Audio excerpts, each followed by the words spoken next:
ஆண்டவராகிய இயேசு கிறிஸ்துவின் நாமத்தினாலே உங்கள் யாவருக்கும் அன்பான வாழ்த்துக்களை நான் தெரிவித்துக் கொள்கிறேன். மற்றொரு இனிய காலை பொழுதில் உங்களை சந்திப்பதில் மிகுந்த மகிழ்ச்சி. இந்த நாள் உங்களுக்கு ஆசீர்வாதம் உண்டாக்குற நாளாய் அமைவதாக. இந்த நாளில் உங்களோடு தியானிக்க விரும்புகிற கர்த்தருடைய வார்த்தை 1 சாமுவேல் 2 அதிகாரம் 30 என்னை கனம் பண்ணுவதை நானும் கனம் பண்ணுவேன். என்னை கனம் பண்ணுவதை நானும் கனம் பண்ணுவேன். எத்தனை அற்புதமான ஒரு வார்த்தை ஆண்டவராகிய கர்த்தர் நமக்கு தருகிறார். God want to honor you. கர்த்தர் உன்னை கனப்படுத்த விரும்புகிறார். நிறைய வாழ்க்கையில் பார்த்தீங்கன்னா எப்பவும் பார்த்தாலும் கலவீனமான தோல்வி, பயங்கள், கலக்கங்கள், எப்போ பார்த்தாலும் புலம்பல், நான் எந்த உலகத்தில் இருக்கணும், எங்கேயாவது போயிடலாமா அப்படிலாம் சொல்கிற மக்களை பார்க்குறோம். உங்களை அறியாமலே நீங்கள் கர்த்தரை கனவீனப்படுத்துகிறீர்கள். உங்களுக்கு கனம் வரணும்னு சொன்னால், மகிமை வரணும்னா என்ன செய்யலாம்? என்ன செஞ்சால் கர்த்தர் நம்முடைய வாழ்க்கையை மகிமைப்படுத்த முடியும்? எனக்கு அருமையானவர்களே, கர்த்தர் ஒருவனை கனப்படுத்தி விட்டால், கர்த்தர் ஒருவனை மகிமைப்படுத்தி விட்டால் அதை எடுக்க யாராலும் முடியாது. அதான் கர்த்தர் கொடுக்குற மகாபரிய கனம். என் அன்புக்குரியவர்களே, இன்றைக்கு நம்முடைய வாழ்க்கையை கொஞ்சம் ஆராய்ந்து பார்க்கணும். கர்த்தர் எப்படி கனப்படுத்தினால் கர்த்தர் நம்மை கனப்படுத்த முடியும்? வேதாமத்தில் வாசிக்கும் பொழுது முதலாவது நம்மை தாழ்த்தி ஆண்டவருக்கு அடிமைகள் என்று சொல்ல வேண்டும். அடிமைகள் என்றால், ஆண்டவர் நீ சொல்வதை நான் செய்கிறேன், எங்களால் எதுவுமே முடியாது, ஆண்டவர் தான் எங்களை நடத்துகிறார் என்பது. அன்றைக்கு மரியாள் என்ற அம்மையார் ஆண்டவருடைய வார்த்தையை கேட்ட பொழுது, இதோ நான் ஆண்டவருக்கு அடிமை, நம்முடைய வார்த்தையின்படி ஆக கடவுது என்று தன்னை தாழ்த்தி ஒப்பு கொடுக்கிறார். இன்றைக்கு நம்முடைய வாழ்க்கையை ஆண்டவருக்கு ஒப்பு கொடுத்திருக்கிறோமா?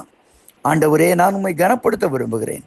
இனி நான் இல்லை, அப்போஸ்தலனாகிய பவுல் சொல்கிறான், நீ நான் நெவர்லெஸ் ஆகி நானே கிடையாதுங்க, அவர்தான். இதான் கனம். இன்னைக்கு உங்கள் வாழ்க்கையை நீங்கள் சொல்ல முடியுமா? நான் வாழ்வது அவருக்காக, கிறிஸ்துவுக்காக நான் பிழைத்திருக்கிறேன், எனக்கு தந்த வாழ்க்கை அவருக்கென்று முதலாவதாக நம்மை பலிபீடத்திலே வைக்க வேண்டும். அதுதான் கனம். இரண்டாவது, நம்முடைய குடும்ப உறவுகளிலே கர்த்தரை கனப்படுத்த வேண்டும். வேதவசனம் சொல்கிற அல்லவா, அன்னைக்கு யோசுவா சொல்கிறான், நானும் என் வீட்டாரும் என்றால் கர்த்தரையே செவிப்போம். நானும் உடைய பிள்ளைகளும், நீர் எனக்கு கொடுத்த பிள்ளைகளும் என் தேவனாகிய கர்த்தருக்கு பாபிலோனிலே அற்புதங்களும் அடையாளங்களுமாய் இருக்கிறோம். இதான் கர்த்தருக்கு நம்முடைய வாழ்க்கை, நம்முடைய குடும்பம் ஒப்பு கொடுக்கப்பட்ட ஒரு குடும்பமாக இருக்க வேண்டும். விவாகம் யாவருக்குள்ளும் கனம் உள்ளது. இன்றைக்கு நம்முடைய குடும்ப உறவுகள், பிள்ளைகள், பெற்றோர், குடும்பம் கர்த்தருக்கு கனப்படுத்த வேண்டும். இந்த குடும்பம் கர்த்தரை கனப்படுத்துகிற குடும்பம். வேதாமத்தில் வாசிக்கும் பொழுது ஏலியின் குடும்பத்தை கர்த்தர் வெறுத்தார். காரணம் என்ன? ஏலியின் பிள்ளைகள் பேலியாளின் புத்திரராய் இருந்தார்கள், கர்த்தரை அறியவில்லை. ஆகையால் உடன்படிக்கை பெட்டி பிடிபட்டு போயிற்று. இக்கபோத் என்று பிள்ளைகளுக்கு பேர் வைக்கிற அளவு அந்த குடும்பம் தாழ்த்தப்பட்டது. இன்றைக்கு நானும் சரி, என் பிள்ளைங்களும் சரி, ஆண்டவர் மகிமைப்படுத்துகிறோமா? நான் ஜெபிக்கிற போது என் பிள்ளைங்க ஜெபிக்கிறாங்களா, என்னுடைய மனைவி ஜெபிக்கிறாளா என்பதை பார்க்கணும். அதான் கர்த்தரை கனப்படுத்துகிற இரண்டாவது முறை. மூன்றாவது முறை என்னவென்று சொன்னால், ஆண்டவர் எனக்கு தந்த எல்லாம் அவரிடத்தில் நான் பெற்றுக்கொண்டவைகள். உபாகமம் 8 அதிகாரம் 16-17 வாசிப்பதானால் திருமறை சொல்லுகிறது, என்னுடைய சாமர்த்தியமும் என்னுடைய பலனும் இந்த ஐஸ்வர்யத்தையும் கனத்தையும் எனக்கு தந்தது என்று நீ சொல்லாமல் இருக்கும்படி எச்சரிக்கையாயிரு. இவைகளினாலே தேவனை மகிமைப்படுத்து. ஆண்டவருக்கு நமக்கு கொடுக்கப்பட்ட உயர்வுகளிலிருந்து 10 ஒரு பகுதி குறையாமல் ஆண்டோடைய பணிக்கு, ஆண்டோடைய காரியத்திற்கு, ஆண்டோடைய ஆலயத்தில் நம்மை சமர்ப்பிக்க வேண்டும். செய்கிறோமா? மூன்றாவது கனம் அதுதான். முதலான்னு சொன்னேன், உங்களை கொடுங்க. ரெண்டாவது, உங்களுடைய குடும்பத்தின் மூலமாய் கனப்படுத்துங்க. மூன்றாவது, உங்களுடைய பொருட்களினாலே, காணிக்கையினாலே கர்த்தரை கனப்படுத்துங்கள். நான்காவது, வேதாமத்தில் வாங்கிக்கும்போது துதியின் சத்தத்தோட கர்த்தரை தொழுது கொள்ளுங்கள். பூமியின் சங்கீதம் 100 சொல்கிறது, பூமியின் குடிகளே, நீங்கள் எல்லோரும் கர்த்தரை கம்பீராயமாய் பாடி ஆனந்த சத்தத்தோட அவர் சந்ததி முன்பதாக வாருங்கள்.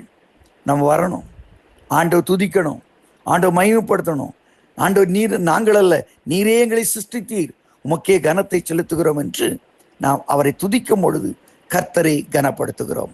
இப்படி கனப்படுத்தும் பொழுது கர்த்தர் நம்முடைய வாழ்க்கையை கனப்படுத்துவார். எல்லா நிலைமையிலும் நானும் என் வீட்டாரும் என்றால் கர்த்தரையே சேவிப்போம் என்ற மனப்பான்மையுடைய யோசுவாவை கர்த்தர் என்ற நாளிலே யோர்தானுக்கு முன்பதாக அத்தனை கண்களும் பார்த்து கொண்டிருக்கும் பொழுது அவனை கனப்படுத்துகிறார். யோர்தானை பின்னிட்டு திரும்ப பண்ணுகிறார். Praise the Lord. இன்றைக்கு அதை போல ஒரு திருப்பு முனை உன் வாழ்க்கையிலே கர்த்தர் கட்டிட விரும்புகிறார். உன்னை அடைத்து கொண்டிருக்கிற யோர்தான்கள் பின்னிட்டு திரும்ப வேண்டுமானால் கர்த்தரை கனப்படுத்துகிறவனாய் நீ மாறிவிடு. அப்போ நிச்சயமாய் உன் வாழ்க்கையை கர்த்தர் கனப்படுத்துவார். அன்றைக்கு எதிரிகள் முன்பதாக மோர்தேகாவை கர்த்தர் கனப்படுத்தினார். அங்கே அருமையான ஆமான் மன்னன் சத்தம் போட்டுக்கொண்டு போகிறான் அல்லவா? என்ன சத்தம் போட்டுக்கு போகிறான் ஆமான்? இதோ ராஜாவால் கனப்படுத்துகிற மனுஷன் என்று கூச்சலிடுகிற அளவு வாசல் கொடையிலே இருந்தவன், வாசலே காவல் காத்து கொண்டிருந்த அவனை கர்த்தர் கனப்படுத்துகிறார். எனக்கு அருமையானோடே, இன்றைக்கு உன்னுடைய வாழ்க்கையிலும் ஒரு கனம் உன்னை தேடி வரப்போகிறது, ஒரு மகிமை உன்னை தேடி வரப்போகிறது. முதலாவது, உன் சரீரத்தை, உன் வாழ்க்கையை ஆண்டவருக்கு அர்ப்பணி. இரண்டாவது, உன் குடும்பத்தை கர்த்தருக்கு அர்ப்பணி. மூன்றாவதாக, கர்த்தர் உனக்கு தந்த ஆசீர்வாதங்களை கர்த்தருக்கு அர்ப்பணி. நான்காவதாக, எல்லாவற்றிலையும் ஸ்தோத்திரம் செலுத்து. என்னை கனம் பண்ணுவதை நானும் கனம் பண்ணுவேன் இந்த கர்த்தர் இந்த நாளில் அவர் சகல கனத்தினாலும் மகிமையினாலும் உன் வாழ்க்கையை முடிசு வட்டுவாராக. ஆமேன், ஆமேன், ஆமேன்.